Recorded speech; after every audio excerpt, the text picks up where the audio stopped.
What's up? What's up? What's up? It's your boy Domuto. We're back with another video today watching Patrick CC. We're watching the brutal collapse of Akon's scam city. Convict music. Akon. Locked up, they won't let me out. I don't smoke, don't drink, that's why I don't be by the bar, baby. Akon. Lolly, I am so Akon. Scam. A scammer? Psh, get up out of here. Let's get up in there.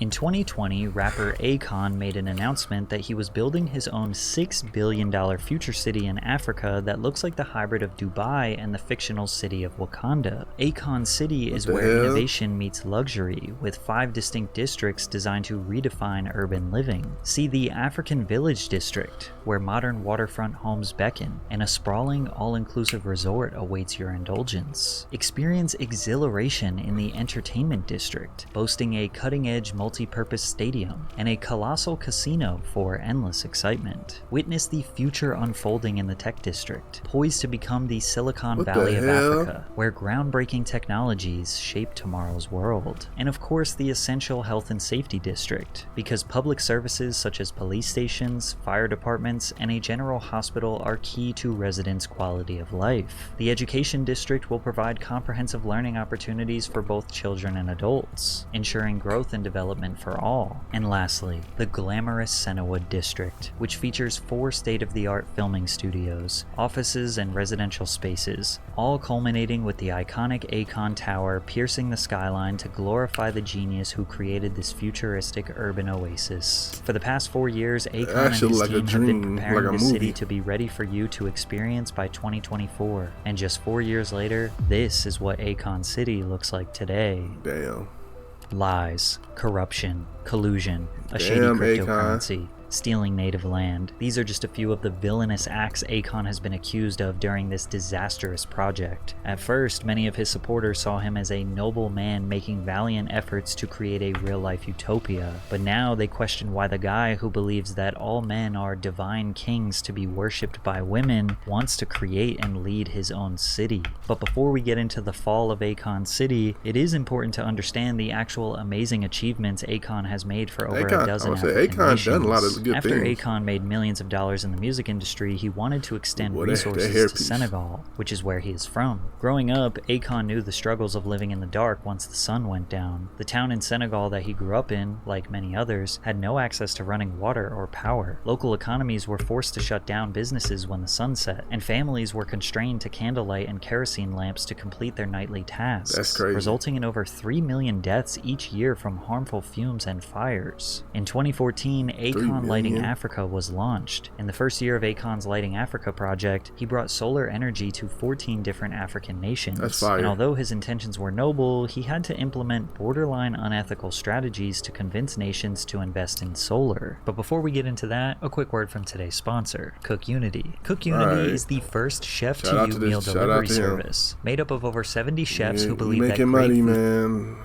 meals to try them out yourself. One problem with Africans, he said, is that they often lack unity and are hesitant to think about the future. So he strategically approached nations who had upcoming elections, then installed solar systems for free in the village of the leader's choice, such as installing streetlights and solar panels for homes and businesses. Then it made those leaders look like they were invested in progressing their nation, which led to them receiving more votes from citizens. It came to the point that once that village was lit up, now the neighboring villages would bring pressure to the government and ask those same questions. How come we ain't lit up? Although many are critical of this tactic, at the end of the day, the communities are the ones who benefit the most. The solar electricity has allowed the vendors to operate for longer hours into the night and for children to study after dark. Also, just the simple installation of streetlights led to decreased crime rates due to the visibility the solar-powered street lighting provides. By 2020, Akon Lighting Africa has installed 100,000 solar-powered street lamps, 1,200 solar microgrids, and has created more than 5,000 jobs. But many people question how Akon was able to finance a project of this size. Sure, his music was successful, but we're talking about hundreds of millions of dollars in infrastructure costs. Well, he was able to land a line of credit for up to $1 billion worth of solar equipment with the finance arm of China Jiangsu International Group, which is a Chinese government-owned construction firm. That's a lot. Most of these African nations could not afford the upfront money for installing solar infrastructure, but Akon's line of credit allowed the governments to pay in installments. But when Bush was in power, Bush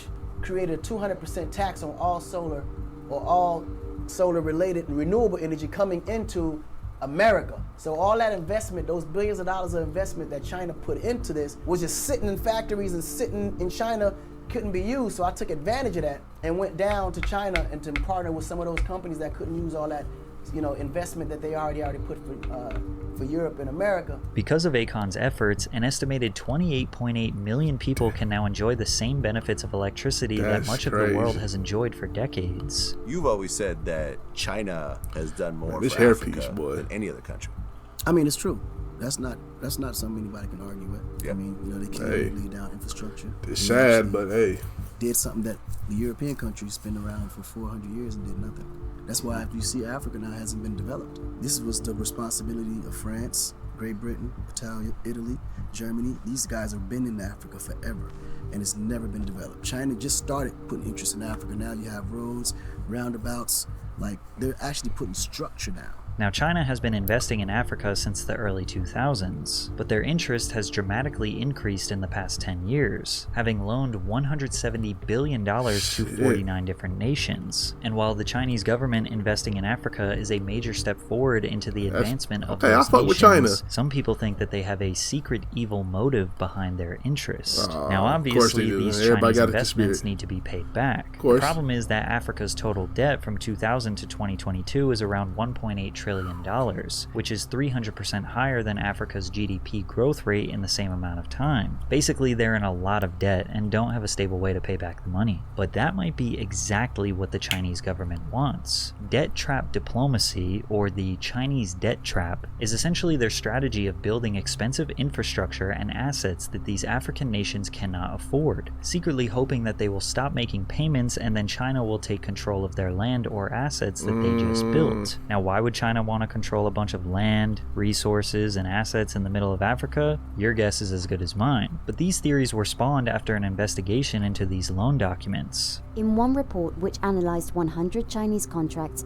it revealed that the loans are structured to give an advantage over other creditors and allows action to be taken if the borrower acts contrary to the interests of a People's Republic of China entity. There are also unusual clauses that shroud agreements in secrecy. So what exactly would constitute as acting contrary to the interest of a Chinese entity? Well, that's really vague, likely on purpose. Who knows what would legally count as acting contrary? And as far as these unusual confidential clauses, well, that alone is enough for some people to believe that China is trying to be vague and non-transparent on purpose. To pull one over others believe that this is just extremely standard contract practices that the World Bank and any other small bank in existence provides, and that the Chinese debt trap as a whole is just more Western propaganda to 1. Demonize Africa more, and 2. Make Americans hate the Chinese government. Think about it this way. When you're buying a house, does the government, the media, or the banks call it a debt trap? No. They call it a smart and often necessary investment into your future. But if you can't make your payments on your house, they take it away, and now they own it. So wouldn't that make buying a house an American debt trap? It just comes down to whether you think China is doing extremely standard business, or do they want these nations to fall short on payments to take over their assets and gain power in Africa. Regardless, Akon's relationship with these Chinese financiers and previous success with lighting Africa allowed him to pitch his newest venture, Akon City. He claims that he was able to get his $1 billion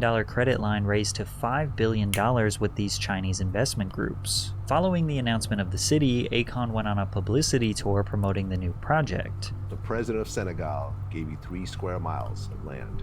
Well, this is the thing. I had to actually buy the land, so it wasn't gifted to me.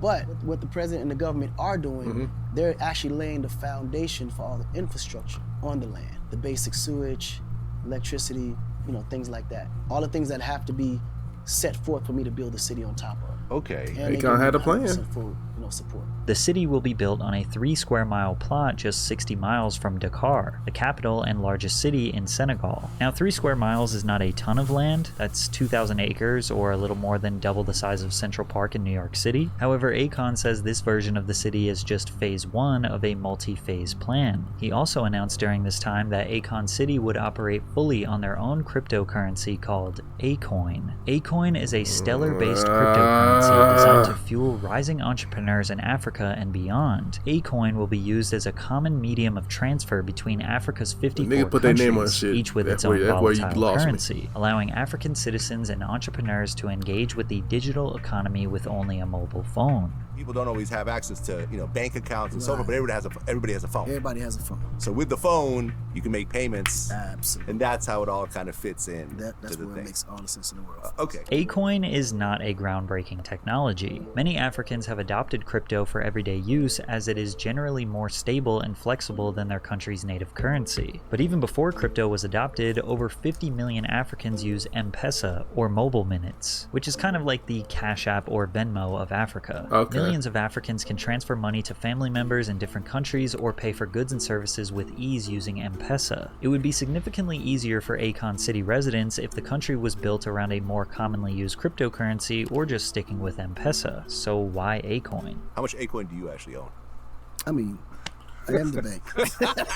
Akon said it himself. He is the bank. Not only is he building a city named after him, but also creating the currency that he controls and owns the most of. Before launching his Akon cryptocurrency, the Akon website announced a pre-sale opportunity called the Token of Appreciation or TOA campaign. This pre-sale was treated like a donation, and donors were promised 4 tokens for every $1 spent. Akon was launched on most major crypto exchanges in early 2021 and peaked at around 58 cents, which at the time was around a 132% gain for the TOA holders if they sold. However, the majority believed in Akon, so they held. Within a few months, the price began spiraling down to roughly 10 cents per coin, taking TOA holders from a 132% gain to a 60% loss. Due to the shocking dip, Akon admins offered a refund to their initial donors. One donor named Marcus said, "The refund was meant to come a few weeks later. We are now over a year, and we're back at the same situation we were years ago with the lack of communication, and now everybody's up in arms." But Marcus isn't alone. The owner of the Go Black to Africa YouTube channel showed proof of him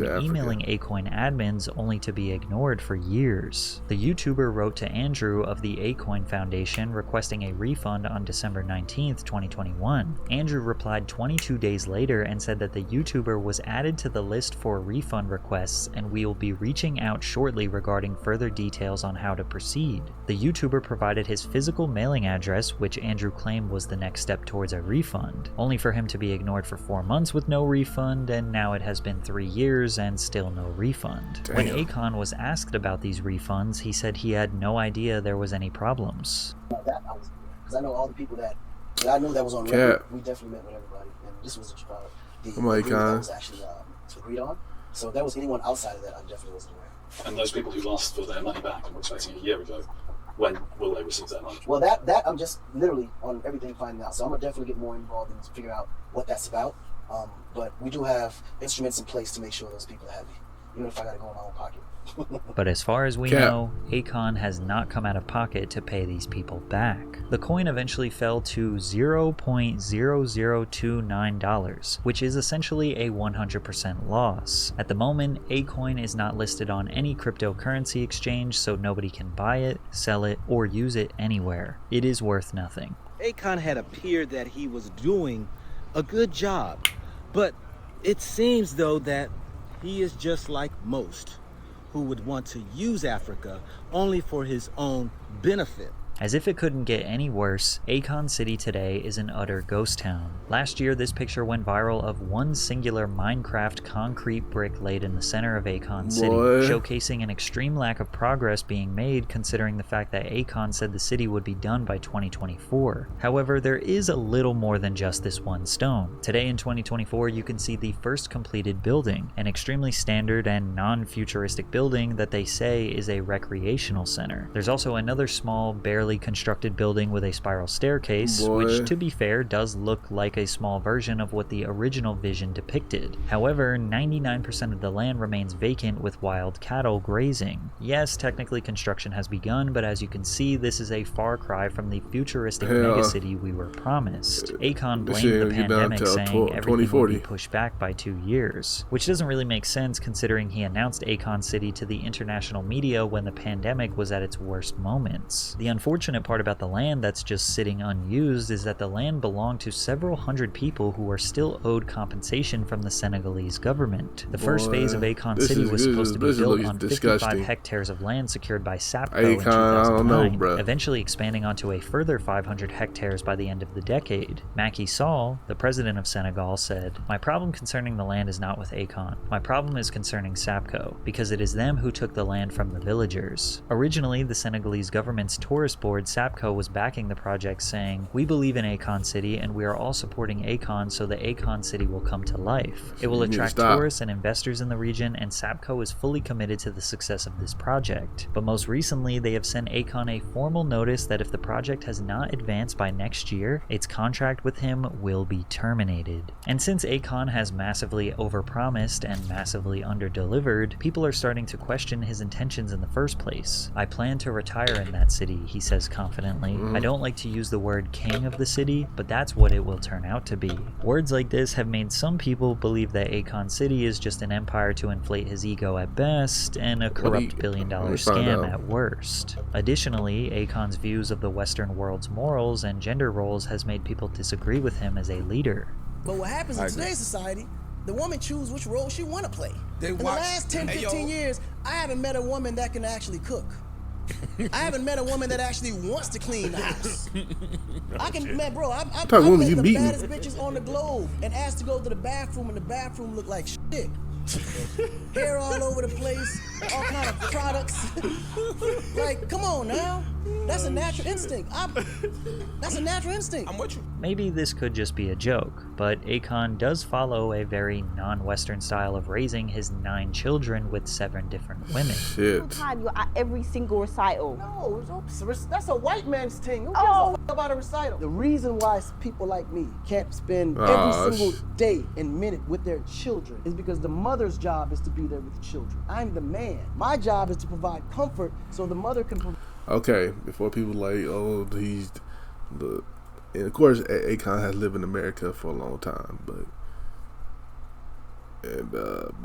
I'm pretty sure that from where Akon's from, this is normal. This is how he lived. I hate people that goes to people's country. You can't go to somebody's country and just change their ways, you know. If you went in somebody's country, if the women are covered up and they stay home, cook and clean, that's what they do in that country, you know. Now everybody lives like America, so I don't know. Provide and raise those children to be like me. Now, if it's a man, when a child gets to a certain age, that's my responsibility now to show him what a man's role and responsibility is. But you can't expect a man to conquer the world if he's home with children. In life, there's roles. He ain't say like that. He had to say like that. Yes. And a woman has her role. But the day the woman believes that the man is supposed to share her role with her, then that means she's lacking. I don't go pull my wife out to the construction site to go pull nails in 2x4s because that's not her place. A guy ain't got time to be in the house all day with no kids. Now, this could be chalked up to just a traditional style of raising a family, but sometimes he justifies his beliefs with extreme levels of bro science. So, as a woman, her role is to support the man. The man, we are the kings and the divine of this universe. A woman can never compare to the man. They have to understand that here in America. The woman don't create life. Nah, you can't come over here in America. They support the creation of life. You can do that. You can do that in your respected country, but a woman can't create life without a man. America is just different, man. If I wanted to create life right now without a woman, I would just shoot my sperm, put it in the incubator, and just give it 9 months, even maybe less with today's science, and a baby will be born. A woman can't do that. Hopefully in Akon City, he is not in charge of the education curriculum because his science is considerably off here. Akon is likely referring to vitro gametogenesis, which is essentially creating an egg and a sperm outside of the human body to create a life. And the answer is no, we cannot do this right now. We can fertilize a female egg and a male sperm in a lab environment, but in order to give birth, the fertilized embryo must be transferred back to the woman's uterus. At the absolute worst, Akon could be a scammer with a god complex, who is willing to take Chinese money to build infrastructure that African nations cannot afford, only to line his own pockets while these nations crumble and get taken over by the Chinese government. Or at best, he is truly trying to build a futuristic utopia for Africans, and unfortunately these massive political and economic responsibilities were far more than he could handle. And as of right now, Akon City won't exist for a very long time. But to be honest, it probably never will. Man, I'm trying to see what's up with Akon City, man. What's good, bro? Get that shit together, bro. I'm trying to pull up. Not just playing, but we're gonna be about 45 when that. I'm gonna be about 45 when that happens. So, good luck with that city. But yeah, this is not looking good for Akon, bro. You need to give those people their money back. First of all, actually build some more shit. If you're really trying to build that city, talking about some pandemic, nigga, stop it, bro. And then the Chinese government about to take over Africa. Like, come on, son, you gotta help. I need it. Come on, son. Anyway, shout out to Patrick CC for this video. If you like my reaction, I'm sure you like, comment, subscribe. Check out the last Patrick CC video right here. Check out another video right here. Make sure you like, comment, subscribe, and I'll catch you next time. Peace.